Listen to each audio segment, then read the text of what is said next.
विष्णु का अपने पिता काल ब्रह्म की प्राप्ति के लिए प्रस्थान व माता का आशीर्वाद पाना। विष्णु से प्रकृति ने कहा कि पुत्र, तू भी अपने पिता का पता लगा। तब विष्णु अपने पिताजी काल ब्रह्म का पता करते करते पाताल लोक में चले गए, जहाँ शेषनाग था।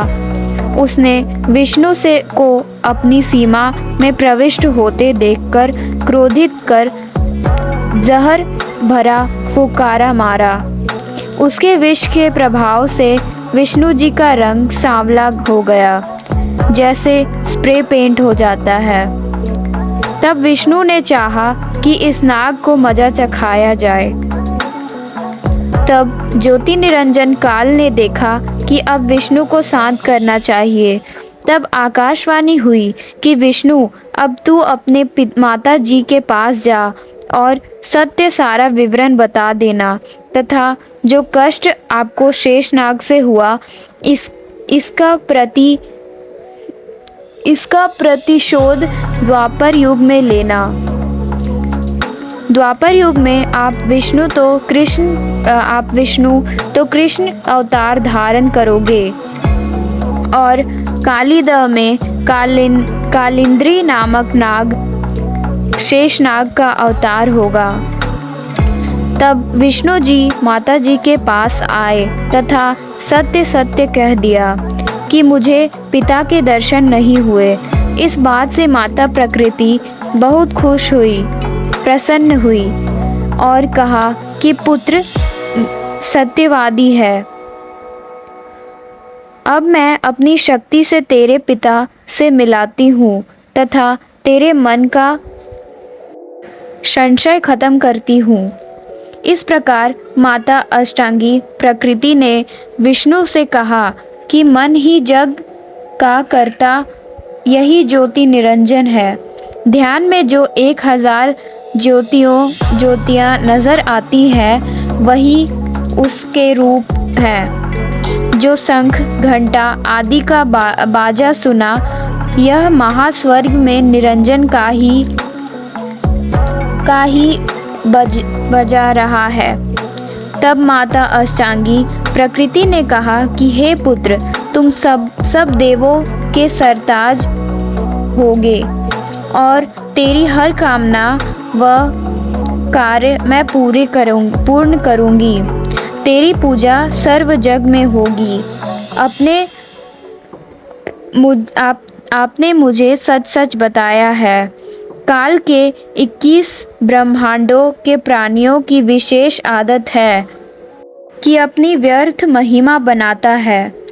जैसे दुर्गा जी श्री विष्णु जी को कह रही है कि तेरी पूजा जग में होगी, मैंने तुझे तेरे पिता के दर्शन करा दिए। दुर्गा ने केवल प्रकाश दिखाकर श्री विष्णु जी को बहका दिया। श्री विष्णु जी भी प्रभु की यही स्थिति अपने अनुयायियों को समझाने लगे कि परमात्मा का केवल प्रकाश दिखाई देता है, परमात्मा निराकार है।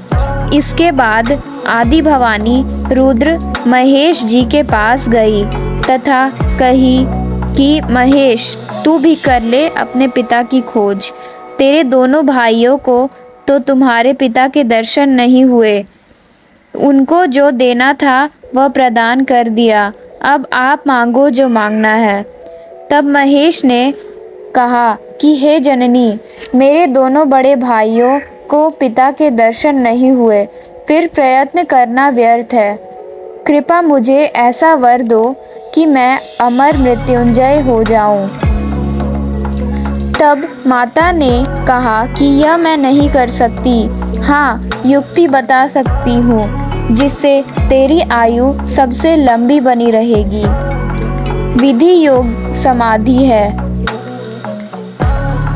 इसलिए महादेव जी ज़्यादातर समाधि में ही लीन रहते हैं। इस प्रकार माता अष्टांगी प्रकृति ने तीनों पुत्रों का विभाग बांट दिया।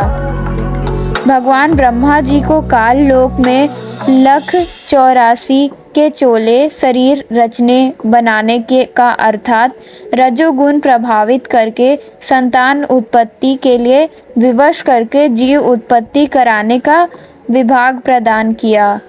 भगवान विष्णु जी को इन जीवों के पालन पोषण करने तथा मोह ममता उत्पन्न करके स्थिति बनाए रखने का विभाग दिया।